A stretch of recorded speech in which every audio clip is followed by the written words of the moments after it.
I definitely think it was really important because I want to talk about overcoming fear and how we lead with strength.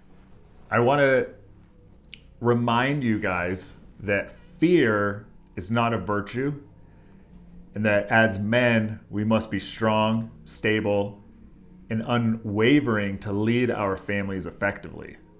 In this group call, we're going to discuss the dangers of living in fear, the difference between fear and preparedness, and how it affects our homes and our leadership. Fear should have no place in a man's life.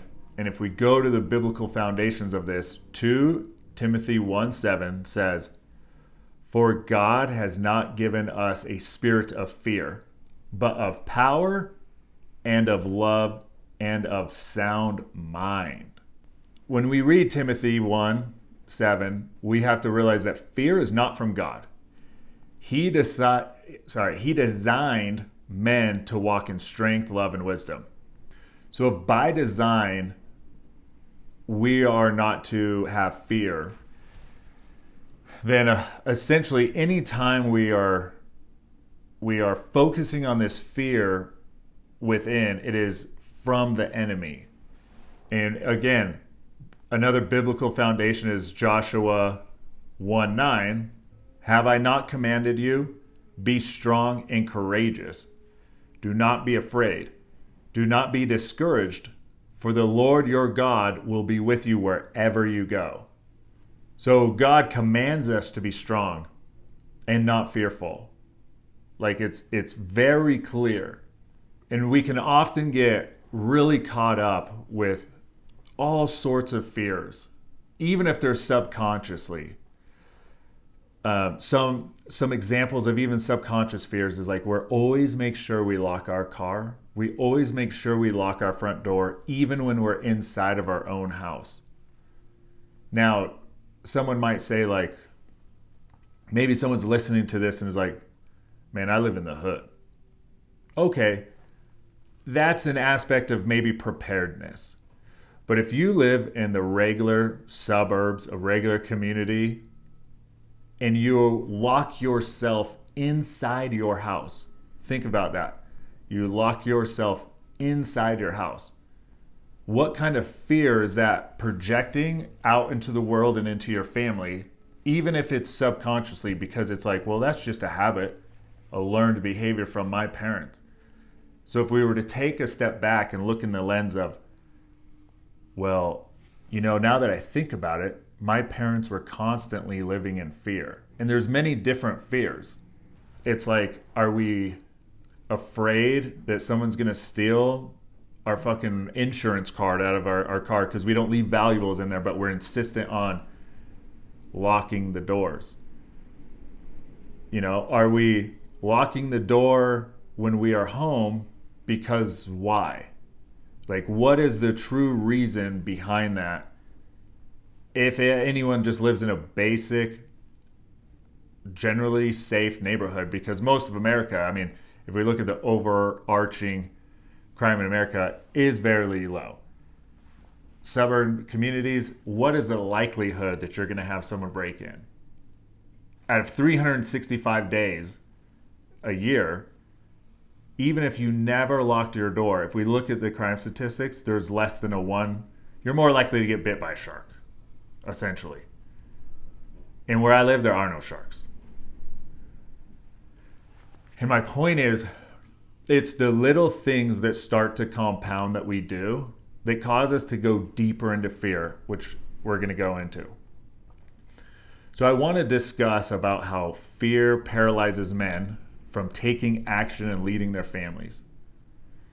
Like, a man who lives in fear mistakes emotional decision. A man who lives in fear makes emotional decisions rather than logical and disciplined decisions. And the world wants weak, fearful men. But as men, we are called to be dangerous yet disciplined. We got to think of that, warrior in a garden analogy. And are there things like, if each one, whoever wants to share, it's like, what is one thing that you might think of, like that you do subconscious that is rooted in fear, or you do consciously that might be rooted in fear? It could be the example of like not allowing your child to do X. You know, someone might be like, well, that's for their safety. It's like, is it for their safety or is it for our own safety because we're protecting a fear? Locking a door, locking your car. Yeah. False evidence appearing real. Just something that we create as a fear that actually we could eliminate. Just like something small, like I said, like people who lock themselves. Okay. Yeah. Social anxiety. Hey guys, really quick. I just wanted to take a second and thank you for listening. I appreciate you being here, and I just want to let you know that I have zero plans to ever run ads on this podcast. No interruptions, no distractions, just straight value for you. Now, if you're getting something out of this, the best way to support me is simple. Tell 2 friends about the podcast and leave a review. It helps me more than you know. And if you're looking for something even deeper, join my school community at school.com/ultimate husband, or just search High Value Life. It's for both men and women who want to level up in every area: marriage, leadership, mindset, everything. I hope to see you there. Again, we have to reframe it and realize, okay, what are the chances of a mass shooting, me going out in public, versus me swimming in the ocean being attacked by a shark? It's like most people don't realize how slim the chances are of all of these things happening, regardless of what the media on anything wants to put out there. If you don't get your flu shot, you're going to die of the flu. You know, if you go out in public, you're going to die from a mass shooting. And then we have to think of what is the energy that we have that is projecting on those around us. Because if we are the result of the 5 closest people who we associate with, it's so much more than finances, because we like to think of that as financial. But again, what energy are we bringing? Are we all collectively creating more social anxiety in one another? Are we all collectively creating different fears that we're bouncing off of one another? So I want to talk about like what it looks like to be prepared versus living in fear. Because preparedness is a type of wisdom, and fear is an actual weakness.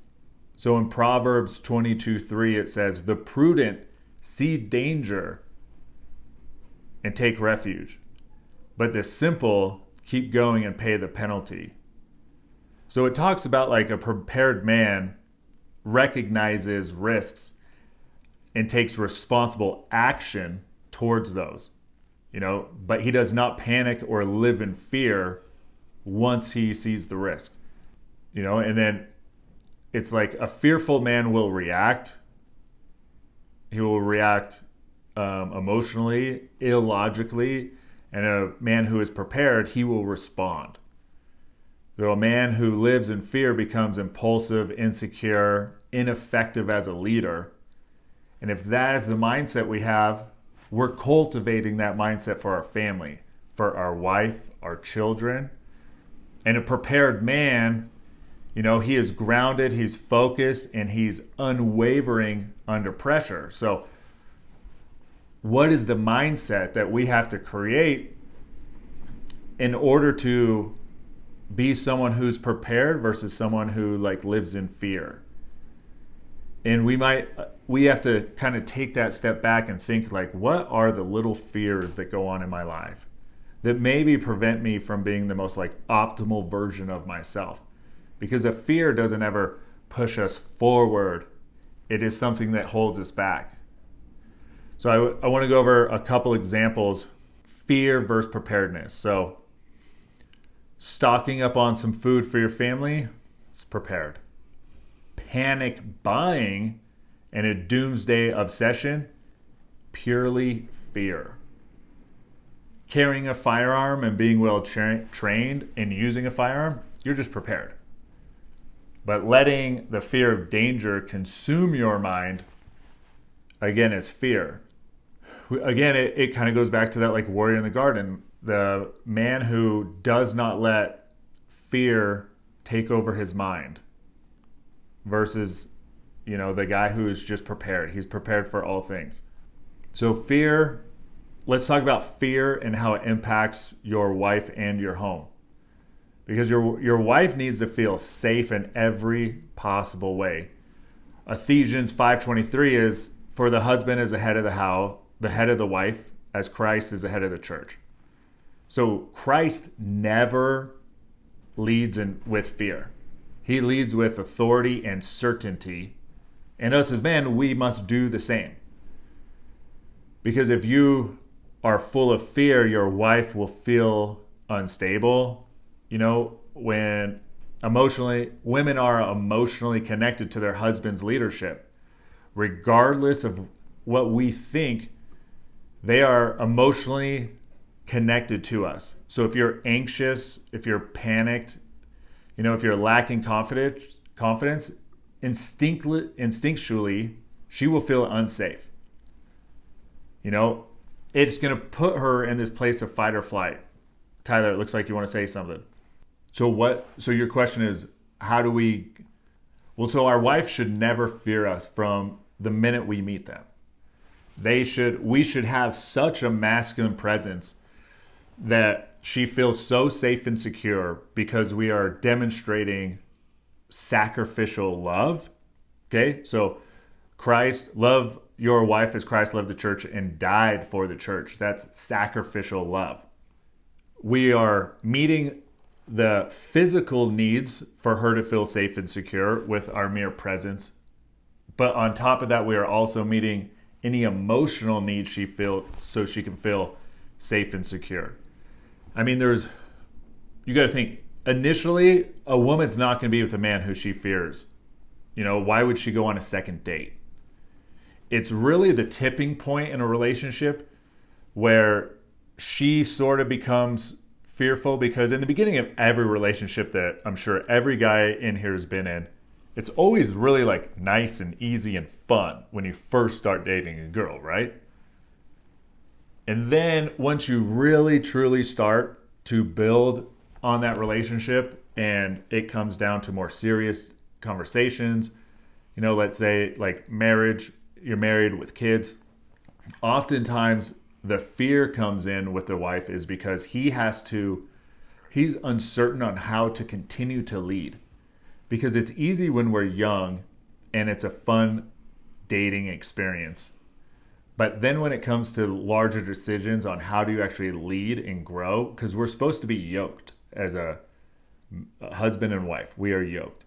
But if he doesn't actually know how to steer the ship, how to actually lead, for a couple generations, men have tried to lead, quote unquote, out of aggressive talk through fear and anger, okay? Because they're masking an insecurity or an inadequacy in them because they were never taught how to lead a family.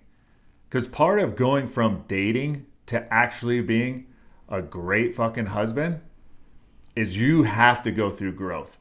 You do. You have to be more aware of her emotional needs, not just physical. Okay, we have to be aware of those emotional needs for her, which is one of those things of like, how do we truly lead the family? And that's one of the things. It's like men will feel that they're not getting respected and in a relationship. And so they'll use aggression. They're quick to anger. They don't have that mindset of just strength under control, calm, cool, and collective the whole time, because our spouse should not be able to ruffle our feathers. Even though our spouse knows all the buttons, because of growing from the day that we met to wherever you are in present day. Because you essentially, it's like that. There's the funny saying of, if your husband's not the most annoying person she knows, is that really her husband? Like my wife will tell you, I annoy the shit out of her. But it's in a fun, playful, yeah, she genuinely gets annoyed because every time I walk by, I have to slap her butt. And it's just like, man, he just can't stop. I don't care what kind of mood she's in. I'm slapping that thing. But there was, along the way, I literally had to learn how to actually be present for her during and understand her emotional needs. There was times where I felt I wasn't getting the respect as the quote unquote man of the house, but I did not give a fuck about her emotions because I didn't want to deal with it because I didn't have those same emotions. So to wrap this into your question, too many previous generations would try to instill dominance and not leadership. And that's where that aggressiveness comes from that you're referring to. Because we never want our women to fear us. That's not a good relationship at all. It's like we should be the safest. She feels the safest when she's with us in our presence. Yeah, it's not. So she is the support system for us. You know, Christ is above the husband, and then it goes Christ, husband, and wife. We all complement one another and need to lean on one another. Just like the man needs to lean on Christ, and the wife leans on her husband. Like she's our support system. Because you got to think, if we're going off to war and we fall back, she's strong enough to support us and get us back up on our feet. And we need to lead confidently from day one. Because you can't just not lead and it be a fun dating phase. And then when things start to get serious, be like, well, I'm the man, so you got to listen. Or even let her take over, because it's only going to cause her to take on a more masculine role. Her cortisol levels, which is a stress hormone, they're going to elevate. Again, women can take blood tests to see that they have elevated cortisol levels in relationships, and it's because they're not in their most feminine state, which means that us as men are not doing our job by truly leading in the most masculine way so that she's allowed to be in her most feminine. So if you are full of fear, your wife will feel unstable. Because I was saying women are emotionally connected to their husband's leadership. And fear breeds in a home. So confusion. Children and wives will feel uncertain when a man is hesitant.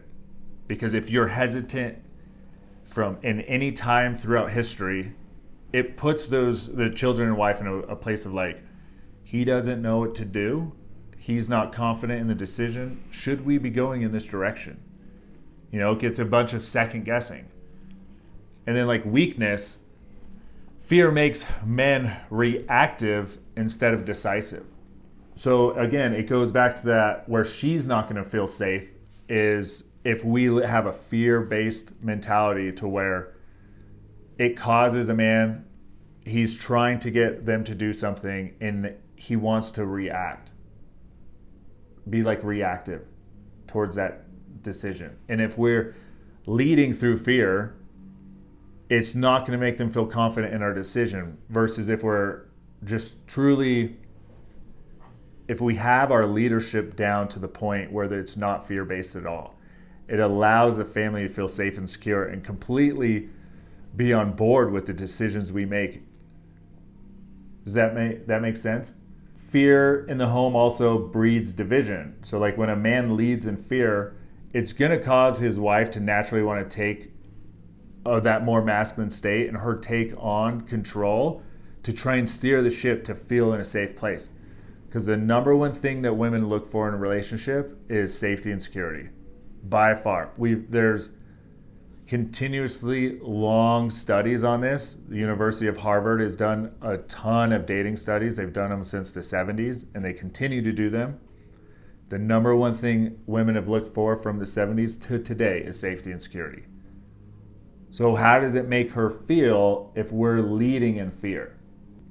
So here's a couple more examples. So like a man who fears finances, consistently worries, he's consistently worried that, and those stresses are passed on to her. You know, it makes her feel that she has to take control of the situation. Versus like a man who's calm, strategic, even in tough times, can make his wife feel secure, even if the situation's not ideal.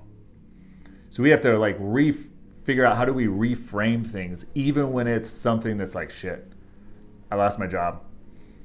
How is it that I can present this to my wife that she feels totally good and is like, I got your back. I married you for a reason. You can do this.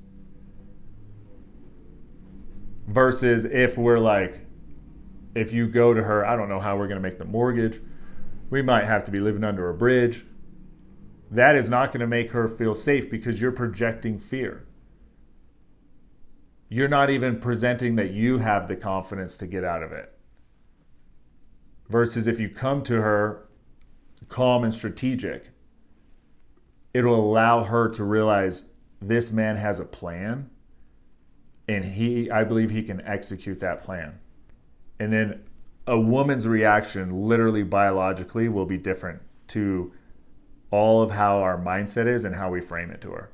Like the mindset we go to, because remember how we talked about the 4 masculine virtues were strength, courage, honor, and mastery. And under strength is physical strength, mental strength, and emotional strength.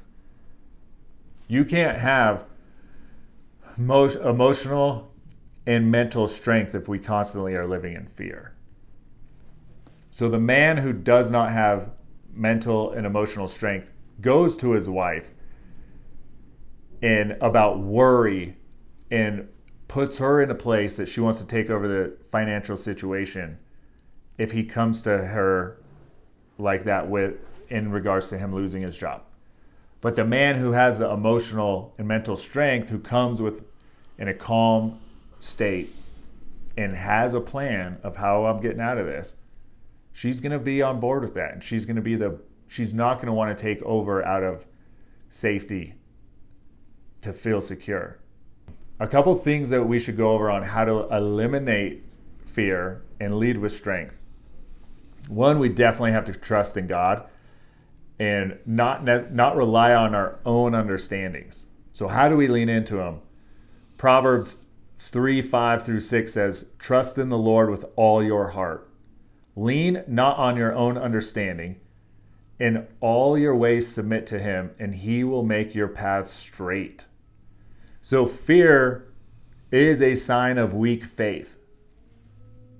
So in turn, what do? We strengthen our relationship with God. And then we have to be willing to take action, because fear grows in hesitation. The more you overthink, the worse it gets. How many of you guys at one point were like, you're on a bridge and all your buddies are like, let's jump into the river. And you're a young kid, and like the longer you were up on that bridge, the more you were like, fuck, I don't think I'm jumping in. Versus the time you were like, I'm just going for it, balls to the wall, jump in, and it was like, man, that was not that bad. You know, and then you got like little Billy who sat up on the bridge the whole time and just never jumped. That applies to so much in life. That's how Gadira's learned how to swim too. They would just get thrown off the boat. So true. Okay, but does all of that make sense and resonate with everybody? That fear grows in hesitation, and the more we overthink something, the worse it gets. Okay, so your question is, because again, I'm recording this for the podcast, your question is, how do you prevent your wife from stressing out if you yourself are going through something and you have anxiety and stress, but you want to talk to her about it? Just any situation walking through the house. Okay, and you don't want to be faking it. Do you have, so here's my answer. It's like, do you have a plan to change it? Let's say it is finances. Like, do you have a plan? Have you actually sat down, pen to paper, and you're almost doing a brain dump of that anxiety, or that stress? You're like, okay, if I put a pen to paper, here's where I'm at today, here's where I need to be tomorrow, or we'll just say next month. Here's my plan, I'm gonna do X, Y, Z. You're essentially offletting that anxiety or stress by coming up with a plan. Because it doesn't matter if we're on a boat and we're in the middle of the ocean. If we don't have a plan, then you're just going astray, okay? Wherever the fucking wind blows you, and that's not good. You have to have that destination. Because what anxiety is that you're in a room, okay, that's, we'll say, a circle, and there's 8 doors around you, and you don't know which one to go through.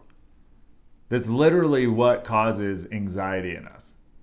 okay? Because we're not certain in the direction we're going. And again, anxiety and excitement come from the same part of the brain. If we think about it, it gets our heart rate going, right? When we're excited and have anxiety, heart rate's elevated. Okay? At the end of it, we feel exhausted. Like the symptoms of anxiety and excitement are all the same. It's just how do we look at it differently? So let's say it's finances, okay, and you're stressed. You're like, fuck, how am I going to make this? The excitement part is realizing like, I'm going to be able to be more, we'll just say, independent in this aspect of my life because I have more control over the finances after I get through this 1 month period because I've came up with an even better plan. And then if she knows, she goes, hey, I can tell like something's been off. You're like, it is. But I have a plan. Here's what I'm going to do over the next 30 days. And it's going to allow us to be in a better spot than normal. And if we fall short, we'll still be where we were last month. And here's my plan to just keep moving forward. You know, it's like, and then how do we pray on that too? Because again, we got to lean on God. So like God should be clearing our mind when we're building rapport through prayer. That should help clear our mind. We're praying that this is the right decision. You know, dear Heavenly Father, like please give me guidance in this month. Here's my plan.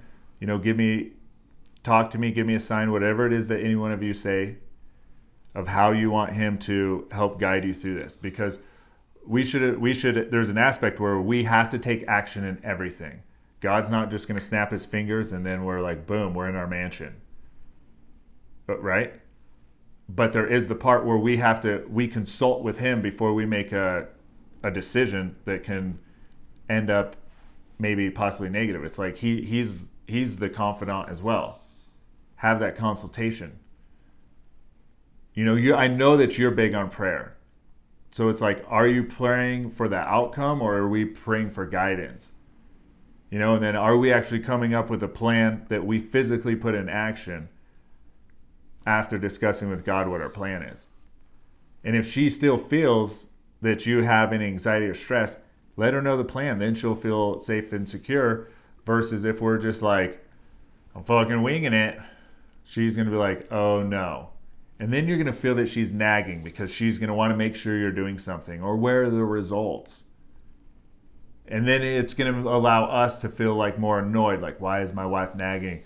And it's like, well, that's because you put her in a position where she wants to feel safe and secure. Her hormones are saying, don't breed, you can't bring a baby.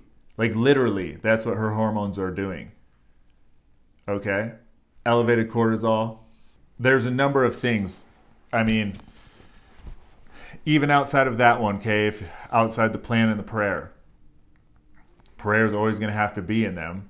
But it's like, how do you cultivate a mindset of such confidence that you can just take a minute, breathe, inhale deep through the nose a couple times, get a giant oxygen dump, and realize that you have God on your side and that you have the skills, the goods, the tools to accomplish anything that it is that you want.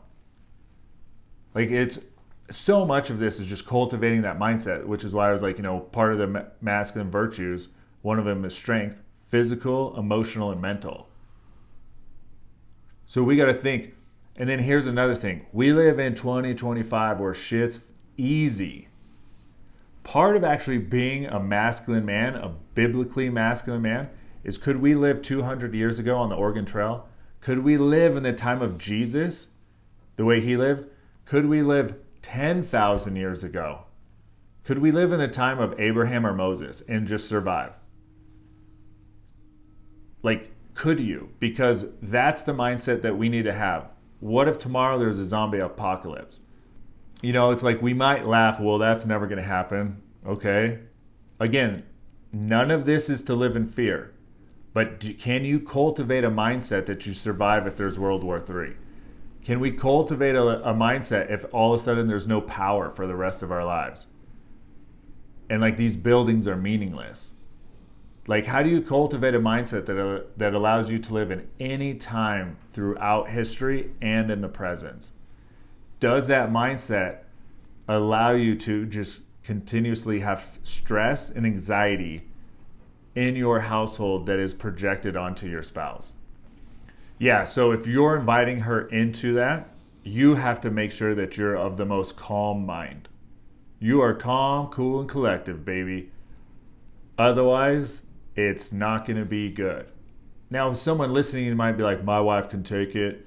And it's like, but do you even have the emotional intelligence to realize that you are truly actually stressing her out and she can't? Because that's one of the things that we don't have as men. We haven't been taught how to cultivate the emotional intelligence to see what truly actually gets her stressed. Because we might be like, oh man, that meeting went great. I'm fine. She should be fine. And she might be going in the other room and just like, oh my gosh, I didn't realize it was this bad. Right? How many people in here, and no one needs to say yes, but how many people on this call or even listening have done that very thing where they're like, it's all good, went better than I thought. And then later you find out that it stressed her the fuck out. Like, it's all happened. Yeah, I see head nods. Okay? So if we're not calm, cool, and collective in that state, it's not going to build confidence in her when we present this plan. Women are highly intelligent, man. They most likely will sniff out your bullshit. So you have to be confident in yourself and the way you're presenting it and not living in fear. Yeah, because you want to be authentic. Otherwise, she's going to sniff that out, and then she'll be in the other room going, fuck, he might not have this. So here's, depending on the situation, my wife will say, what can I do to help you? And it's like, I need you to still be the best wife first and mother possible. Like, because there's nothing that she can do to actually help me with my job. Okay, but what she can do is like save me some time here or there by just making me a meal at 9 and then making me a meal at like 1:30. Because so then I don't have to go and make those meals, or just make sure the boys are playing outside during this day and this day. So I get more work in, and she'll be like, cool, no worries. Because, it's easy for me to want to go away from my computer, my workstation, and go throw the football with the boys. But then that's actually taking me away from being a little bit, like taking away from me working on the plan. Now, once we get in the good position, then it's like, okay, boys, I can go with you. But as I'm working through the plan to up our finances, because that was the topic, if you can just make sure that these handful of days, I can get as much work done as possible, you keep momming, you keep wifing, and that is the best possible way. And she's like, okay, deal, love it. Give her a big old hug. Let's let some of that like dopamine come through, oxytocin come through. Hold her, dance with her for a second, make her feel good. That physical touch is so important. And then you start onto your mission. So I'm going to kind of wrap this up. So we want to be physically, mentally, and spiritually ready. Fear leaves you when you are capable. So we gotta be training our body, strengthening our mindset, and fortify your faith. So I want to challenge every single one of you guys. Identify one area in your life where fear controls you, and I want you guys to write it down. Take action this week on how to remove it. If you don't know how, DM me and we'll talk about it. Because even in the Bible, iron sharpens iron as men sharpen one another. Okay? It's why I'm doing this community on here. Okay, and in final thoughts. Fear weakens men weaken families. Weak families weaken society. So, it starts with us. Anyone have any questions, comments? All right, my guys. Hey, the only thing I ask, share this with one person. Whether it's tell people to join the podcast, join the school community. And I love doing this. Same time next week, everybody.